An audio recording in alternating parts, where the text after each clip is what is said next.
Classificação indicativa. Livre para todos os públicos.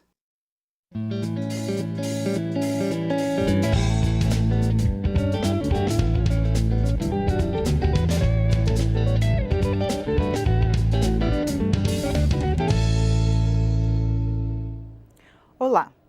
A adoção de lista fechada de candidatos para as eleições de deputados e senadores e o financiamento público de campanha são os temas mais sensíveis que estão sendo analisados pela Comissão Especial da Reforma Política.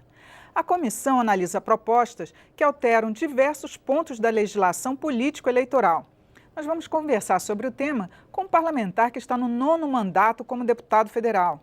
É o deputado Haroldo de Oliveira, do PSC do Rio de Janeiro.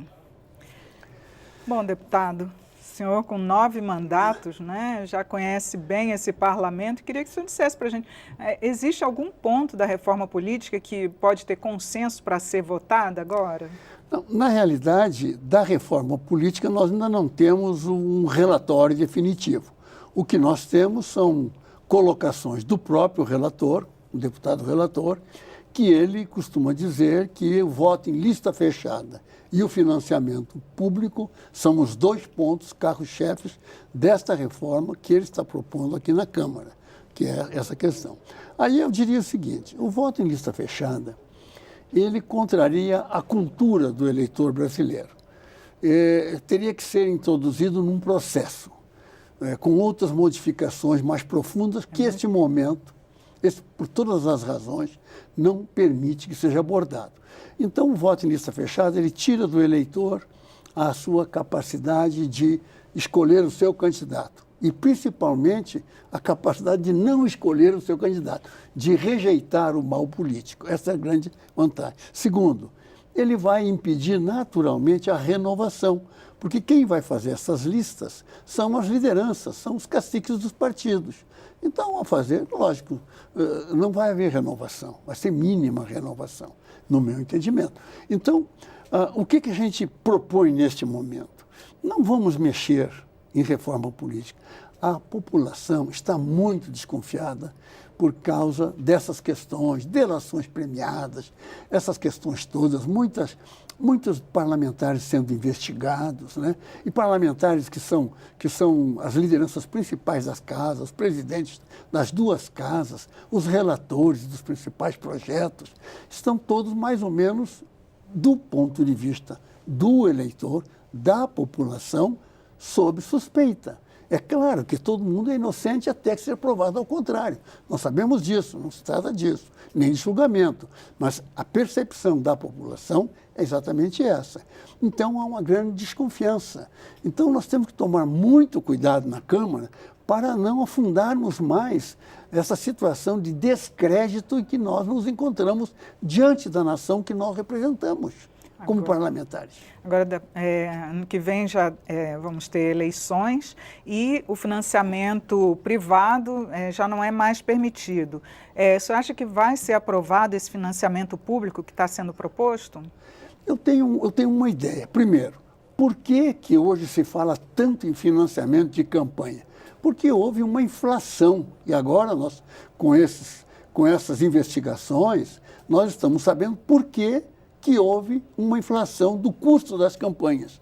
No meu entendimento, se estabeleceu, inclusive, uma verdadeira indústria de campanha política, marqueteiros, produtoras de vídeo e de áudio para os programas de televisão, cabos eleitorais, inclusive um bom negócio de 2 em 2 anos. Né? Mas uma reforma não poderia limitar esses custos?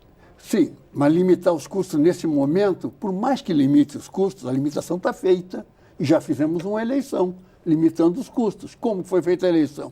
Sem financiamento público, sem aquelas divulgações, e, no entanto, os prefeitos, mais de 5.000 prefeitos, estão eleitos. Então, milhares de vereadores estão eleitos. Eu acho que foi feita, sim, uma eleição sem os recursos das empresas. Então, agora poderíamos repetir na eleição, é até um teste, vamos repetir na eleição que vem.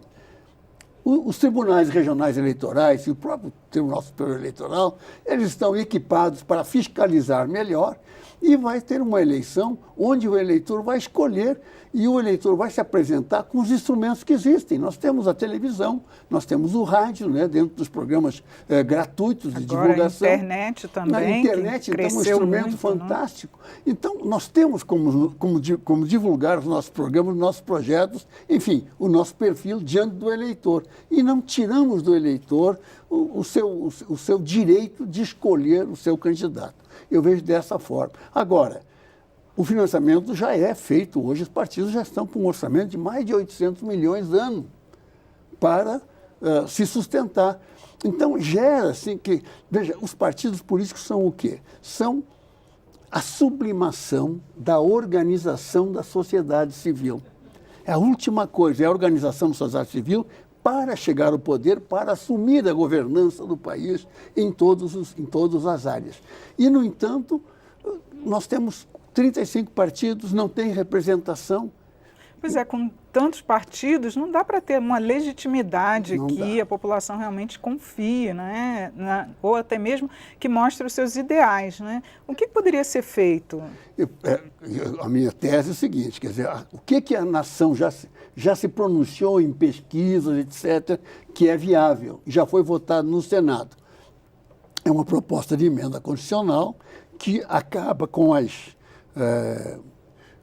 coligações proporcionais e também cria uma cláusula de desempenho para os partidos, num certo número de estados, num certo percentual, pelo menos, para ter representação na Câmara dos Deputados. Bom, com isso, você já limita aí para 6 ou 7 partidos o número de partidos. Mas os pequenos que não consigam podem ainda formar confederações, ou melhor, federações, para que se representem na casa. E mais outra rodada vai aperfeiçoando, mas sem mexer nesse direito cultural que está na cabeça do eleitor. Agora, o sistema distrital poderia ser uma solução para poder o eleitor se identificar melhor com a quem ele eleger? Eu olho tecnicamente. Hoje, o mundo é digital. O mundo é das redes sociais. O mundo é dos setores dentro das redes sociais. Ninguém mais se relaciona no bairro. É difícil você ter relações no bairro. As relações espaço-temporais, a tecnologia da comunicação e da informação mitigou, né? Reduziu. E com isso, o que acontece? Cria-se setores. Então, dizendo isso, a melhor solução ainda continua sendo o voto proporcional, como é hoje, ou então fazer um voto tipo distritão, né? Como se fala aí, que seria um voto majoritário para deputado federal, deputado estadual e para vereador dentro da sua área, onde quem tem mais voto é que é eleito. Não é como é hoje, que o voto proporcional nos partidos, normalmente nas sobras, na distribuição das sobras, você tem candidatos eleitos com muito poucos votos, porque algum candidato fez muito voto, então compensa. Então, isso seria uma solução, mas eu acho que tem que ser setoralizado, porque é assim que a tecnologia está mostrando hoje. As relações são setoriais. Tá certo, deputado. Muito obrigado pelos seus esclarecimentos aqui no programa. Eu agradeço, foi muito importante, eu fico feliz de ter participado. Eu conversei sobre as propostas de reforma política com o deputado Harold de Oliveira, do PSC do Rio de Janeiro. Você encontra esta e as outras entrevistas em nossa página na internet. É no câmara.leg.br/palavra aberta. Eu sou Regina Assunção, agradeço a sua audiência. Até a próxima.